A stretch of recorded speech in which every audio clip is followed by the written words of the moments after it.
आज है 4 मई 2024 दिन शनिवार। नमस्कार, सुप्रभात। न्यूज छत्तीसगढ़ में आपका बहुत बहुत स्वागत है। इससे पहले आप छत्तीसगढ़ के कौन से जिले से न्यूज को देख रहे हैं, कमेंट में हमें जरूर बताइए।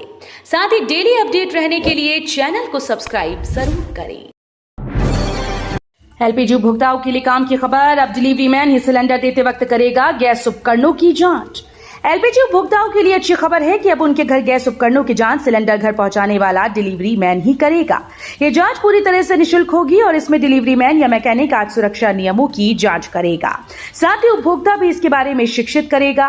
बताया जा रहा है कि सरकारी तेल कंपनीज और उनके डिस्ट्रीब्यूटर्स के द्वारा 7 अभियान शुरू किया गया है। छत्तीस हाथियों के दल ने गांव में मचाया उत्पात, फसलों को किया तबाह। वन मंडल कोरबा के कुतमुरा रेंज में एक बार फिर से धर्मजयगढ़ वन मंडल से 36 हाथियों का दल पहुंच गया। हाथियों ने कुतमुरा रेंज के ग्राम गुरमा में करीब 12 किसानों की खेतों में लगी फसल को नुकसान पहुंचाया। इससे किसानों को काफी नुकसान उठाना पड़ा। वन विभाग के द्वारा नुकसानी का आकलन किया जा रहा है। वन विभाग के द्वारा हाथियों पर निगरानी भी की जा रही है।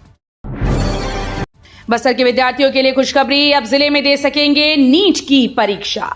राष्ट्रीय परीक्षा एजेंसी एनटीए के द्वारा 5 मई को नीट परीक्षा पूरे देश में आयोजित होगी। एनटीए के महानिदेशक सुबोध कुमार सिंह के मार्गदर्शन एवं जिला कलेक्टर बिपिन मांझी के सफल नेतृत्व में जिले में पहली बार 5 मई को नीट की परीक्षा संपन्न कराई जाएगी। एनटीए के द्वारा अधिकृत जिले के सिटी कोऑर्डिनेटर एवं प्राचार्य शासकीय बालक उच्चतर माध्यमिक विद्यालय नारायणपुर के मनोज बागड़े ने बताया कि जिले में पहली बार नीट परीक्षा 5 मई को कराई जाएगी।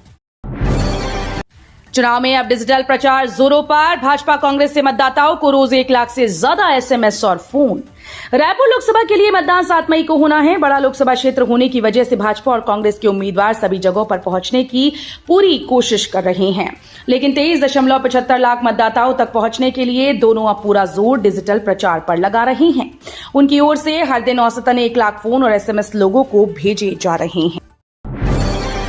अमरनाथ यात्रा के लिए 33 दिनों में 1100 का पंजीयन। पहलगाम से जाने वालों को 19 जुलाई के बाद की मिल रही तारीख। अमरनाथ यात्रा के लिए 33 दिनों में छत्तीसगढ़ के 1100 लोगों ने पंजीयन कराया। पहलगाम होकर अमरनाथ यात्रा पर जाने वालों को अब 19 जुलाई के बाद की तारीख मिल रही है। वहीं बालटाल के रास्ते जाने वाले श्रद्धालुओं को शुरुआती तारीखें मिल रही हैं। अमरनाथ यात्रा के लिए पंजीयन 29 मार्च से जारी है। इन 33 दिनों में 1100 से अधिक श्रद्धालुओं ने पंजीयन करा लिया है। तीसरे चरण से पहले भाजपा कांग्रेस ने एक दूसरे पर लगाया भ्रम फैलाने की राजनीति करने का आरोप। भाजपा कांग्रेस दोनों ही दलों ने छत्तीसगढ़ की 7 लोकसभा सीटों पर अपनी राजनीति तेज कर दी। 7 मई को चुनाव होना है। इसके पहले भाजपा कांग्रेस दोनों ही दल एक दूसरे पर भ्रम फैलाने की राजनीति करने का आरोप लगा रहे हैं। वहीं सार्वजनिक मंचों से भ्रम को तोड़ने की कोशिश की जा रही है। इसके लिए दोनों ही पार्टीज ने इंटरनेट मीडिया से लेकर गली मोहल्लों तक अपने कार्यकर्ताओं को झोंक दिया। भाजपा ये कहती दिख रही है कि कांग्रेस भ्रम फैला रही है कि चुनाव के बाद महतारी वंदन योजना का लाभ नहीं मिलेगा। प्रधानमंत्री नरेंद्र मोदी तीसरी बार प्रधानमंत्री बने तो संविधान बदल जाए। व्यापम ने प्रवेश परीक्षा तिथियों में किया बदलाव। अब नई तारीख पर होंगे एग्जाम। छत्तीसगढ़ व्यावसायिक परीक्षा मंडल एक बार फिर से प्रवेश परीक्षा की तिथियों में बदलाव किया। 16 जून को होने वाली प्री एग्रीकल्चर टेस्ट और पीवीपीटी अब 9 जून को होगी। इस तरह 7 जुलाई को होने वाली बीएससी नर्सिंग, एमएससी नर्सिंग और पोस्ट बेसिक नर्सिंग की प्रवेश परीक्षाएं 14 जुलाई को आयोजित की जाएंगी। बीए बीएड और बीएससी बीएड प्रवेश टेस्ट का भी शेड्यूल बदल गया है। मैन बोले मोदी शाह 10वीं पास, हमें क्या संविधान सिखाएंगे। छत्तीसगढ़ के नेता प्रतिपक्ष डॉक्टर चरणदास महंत ने प्रधानमंत्री नरेंद्र मोदी और गृह मंत्री अमित शाह को 10वीं पास बताया। उन्होंने कहा कि पीएम और शाह में क्या संविधान सिखाएंगे। महंत ने कहा कि प्रधानमंत्री हमारे लिए चट्टे बट्टे जैसे शब्दों का इस्तेमाल करते हैं।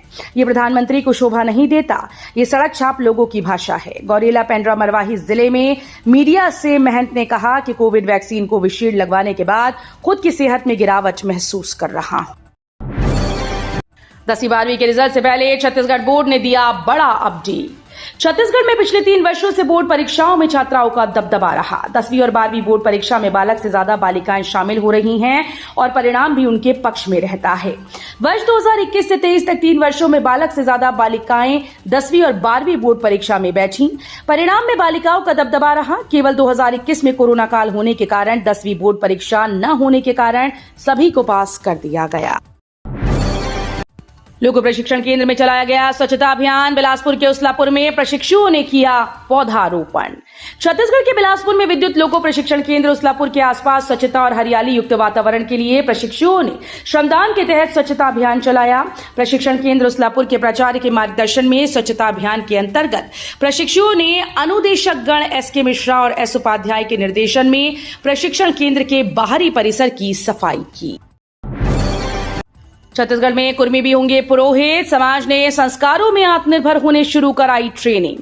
छत्तीसगढ़ में कुर्मी समाज की ओर से अब पुरोहित तैयार किए जा रहे हैं। समाज को रूढ़िवादी परंपरा से बाहर निकालने और संस्कारों में हो रहे व्यवसायीकरण के उद्देश्य के बाद समाज ने ये फैसला लिया है।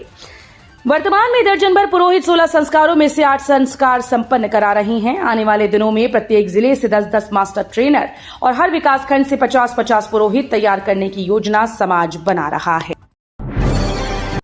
संविधान बदला तो विधानसभा लोकसभा चुनाव भी नहीं होंगे। जीपीएम में भूपेश बघेल का बीजेपी पर तंज। गौरेला पेंड्रा मरवाही जिले के पेंड्रा के हाई स्कूल ग्राउंड में पूर्व मुख्यमंत्री भूपेश बघेल ने लोकसभा चुनाव 2024 के मद्देनजर कांग्रेस के पक्ष में चुनावी सभा की। पूर्व मुख्यमंत्री भूपेश बघेल ने कहा कि बीजेपी देश में संविधान बदलने के लिए इस चुनाव में 400 पार का नारा दे रही है। यदि संविधान बदल गया तो आगामी 2028 में विधानसभा और लोकसभा चुनाव भी नहीं होंगे। चुनाव ड्यूटी के दौरान केंद्र का निरीक्षण कर लौट रही जवानों की बस हादसे का शिकार। लोकसभा चुनाव के बीच छत्तीसगढ़ के रायगढ़ जिले में मतदान केंद्र का निरीक्षण कर लौट रही बीएसएफ जवानों की बस हादसे का शिकार हो गई। इस हादसे में 10 जवान घायल हुए। बताया जा रहा है कि जवानों से भरी हुई बस अनियंत्रित होकर पेड़ से टकराई।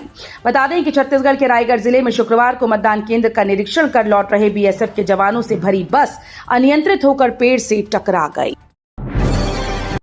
हाई प्रोफाइल सीटों पर चुनावी गणित कर रहा बड़ा उलटफेर। लोकसभा चुनाव के लिए प्रथम और दूसरे चरण के लिए भाजपा कांग्रेस के नेताओं सहित राजनीति में रुचि रखने वाले गुणा भाग में लगे हैं कि किसके पक्ष में ज्यादा वोटिंग हुई। वोटिंग प्रतिशत के हिसाब से हर कोई अपने अपने समीकरण बिछाने में लगा है। आयोग के आंकड़ों के अनुसार प्रथम और दूसरे चरण में प्रदेश की 4 सीटों पर मतदान हुआ। इन 4 सीटों में कुल 32 विधानसभा आती हैं। छत्तीसगढ़ में 3 दिन बंद रहेंगी शराब की दुकानें। छत्तीसगढ़ में लोकसभा चुनाव के तीसरे चरण का मतदान 7 मई को होना है। चुनाव को देखते हुए प्रदेश में 5 मई से सभी शराब की दुकानें बंद रहेंगी। इसके लिए आबकारी विभाग ने आदेश जारी कर दिया है। लोकसभा चुनाव को देखते हुए प्रदेश में 3 दिन ड्राई डे घोषित किया गया। तीसरे चरण के मतदान के 48 घंटे पहले 5 मई की समय 5 बजे से 6 और 7 मई को शराब की दुकानें बंद रहेंगी। शराब घोटाले मामले में ईडी की बड़ी कार्रवाई। पूर्व आईएएस टुटेजा। छत्तीसगढ़ के बहुचर्चित 2000 करोड़ रुपए के शराब घोटाले मामले से जुड़ी एक खबर आ रही है। केंद्रीय प्रवर्तन निदेशालय ने कथित तौर पर शराब घोटाले में गिरफ्तार लोगों की प्रॉपर्टी अटैच करनी शुरू कर दी है। ईडी ने शराब घोटाले के आरोपित पूर्व आईएएस अनिल टुटेजा और कारोबारी अनवर ढेबर सहित अन्य की करोड़ों की संपत्ति सीज कर दी। ईडी ने एक्स हैंडल पर इस कार्रवाई की जानकारी दी। ईडी रायपुर के अनुसार 18 करोड़ रुपए मूल्य की 18 चल और 161 अचल संपत्तियों को अस्थायी रूप से कुर्क किया गया। रायगढ़, राजनांदगांव समेत छत्तीसगढ़ के 4 जिलों में लू का अलर्ट। छत्तीसगढ़ में गर्मी लगातार बढ़ती जा रही है। मौसम विभाग ने अगले 48 घंटों में रायगढ़, जांजगीर, राजनांदगांव और कांकेर जिले में लू का अलर्ट जारी किया है। वहीं अगले 4 दिनों में अधिकतम तापमान 2 से 3 डिग्री बढ़ने का अनुमान जताया है। सीएम का कांग्रेस पर बड़ा आरोप। बोले आदिवासियों को बनाया बंधुआ मजदूर। लोकसभा चुनाव के मद्देनजर दोनों ही प्रमुख पार्टीज के द्वारा सरगुजा के सांसद प्रत्याशियों के पक्ष में सभाएं व रैलियां की जा रही हैं। इसी कड़ी में सीएम विष्णुदेव साय की शुक्रवार को सूरजपुर जिले के प्रेमनगर स्थित हाई स्कूल मैदान में विजय संकल्प सभा हुई। इसमें सीएम ने कांग्रेसियों पर बड़ा आरोप लगाते हुए कहा कि उन्होंने आदिवासियों को बंधुआ मजदूर बनाकर रखा। उनका सिर्फ वोट बैंक के रूप में इस्तेमाल किया गया। केटीयू के कुलपति के कारनामे। हाईकोर्ट के आदेश के खिलाफ जाकर किया ऐसा काम। छत्तीसगढ़ के कुशाभाऊ ठाकरे विश्वविद्यालय के कुलपति ने इस बार सारी हदें पार कर दी। इस बार कुलपति बलदेव भाई शर्मा ने हाईकोर्ट के आदेश के खिलाफ जाते हुए आदेश जारी कर दिया। ये पहली बार नहीं कि कुलपति ने कोई अवैधानिक काम किया हो। कुलपति बलदेव भाई शर्मा ने पहले भी कई बार कानून और कोर्ट के खिलाफ जाकर आदेश दिए हैं। पहले कर्मचारियों को नौकरी से निकाला, फिर युवती से छेड़खानी मामले में अवैध तरीके से कार्रवाई करने की कोशिश की। कोरोना काल में हुए अनुकंपा नियुक्ति घोटाले की जांच शुरू। छत्तीसगढ़ में कोरोना काल में हुए अनुकंपा नियुक्ति घोटाले की जांच अब आर्थिक अपराध अन्वेषण ब्यूरो ने शुरू कर दी। जिन कर्मचारियों की नियुक्ति की गई थी उनसे संबंधित सभी दस्तावेज जिले के शिक्षा अधिकारी से ईओडब्ल्यू ने मांगी है। दस्तावेजों की जांच के बाद घोटाले में शामिल अधिकारियों कर्मचारियों पर बड़ी कार्रवाई हो सकती है। सुकमा में नक्सलियों के मान में घुसकर जवानों ने बोला हमला। छत्तीसगढ़ में इस बार सुकमा जिले में जवानों ने नक्सलियों के कोर इलाके में घुसकर सर्चिंग की। इस सर्चिंग के दौरान जवानों और नक्सलियों के बीच मुठभेड़ शुरू हो गई। जंगल से रुक रुक कर गोलियों की आवाज सुनाई दे रही है। इस मुठभेड़ की घटना की पुष्टि सुकमा एसपी किरण चौहान ने की। राहुल गांधी के रायबरेली से चुनाव लड़ने पर डिप्टी सीएम का तंज, बोले वहां भी हो जाएगी विदाई। छत्तीसगढ़ में इन दिनों कांग्रेस और भाजपा के बीच जबानी जंग काफी तेज हो गई है। वहीं प्रदेश में इन दिनों कांग्रेस के राष्ट्रीय प्रवक्ता राधिका खेड़ा के मामले को लेकर सियासत का बाजार काफी गर्म है। इसको लेकर लगातार भाजपा नेताओं की तरफ से कांग्रेस पर वार किया जा रहा है। इसी को लेकर प्रदेश के उप मुख्यमंत्री अरुण साव ने कांग्रेस को आड़े हाथों लिया। इसके साथ ही डिप्टी सीएम अरुण साव ने राहुल गांधी के रायबरेली से चुनाव लड़ने पर भी तंज कसा। 4 दिन की ट्रेनिंग के बाद ली गई चुनावी परीक्षा। 8,483 में से 827 पोलिंग अफसर से माइक्रो ऑब्जर्वर फेल।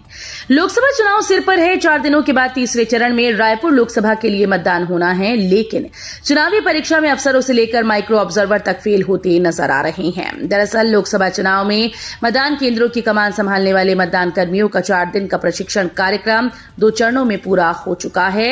तकरीबन 8,500 पोलिंग अफसरों को प्रशिक्षण देने के बाद परीक्षा ली गई। अनवर, अरुण पति और अरविंद की 14 दिन की न्यायिक रिमांड बढ़ी। ढेबर की जमानत पर आज 4 मई को सुनवाई।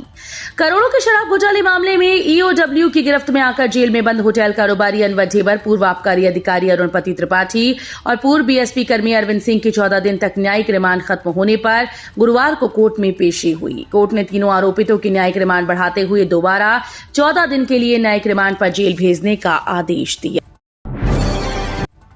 शहर के मुख्य मार्गों से सुरक्षा बलों का फ्लैग मार्च। कलेक्टर एसपी की अगुवाई में निकला फ्लैग मार्च। लोकसभा निर्वाचन 2024 के तहत सरगुजा में 7 मई को मतदान होगा। इसके लिए करीब 2,200 सुरक्षा बल तैनात किए जाएंगे। शुक्रवार को सशस्त्र बलों का फ्लैग मार्च कलेक्टर विलास भोसकर और एसपी विजय अग्रवाल की अगुवाई में निकाला गया। फ्लैग मार्च में 200 से ज्यादा जवान शामिल हुए। लोकसभा चुनाव के लिए पहुंचे सशस्त्र सुरक्षा बल, सीआरपीएफ, एसएपी, असम, सीएएफ एवं पुलिस के हथियारबंद जवानों का फ्लैग मार्च कला केंद्र मैदान से शुरू हुआ।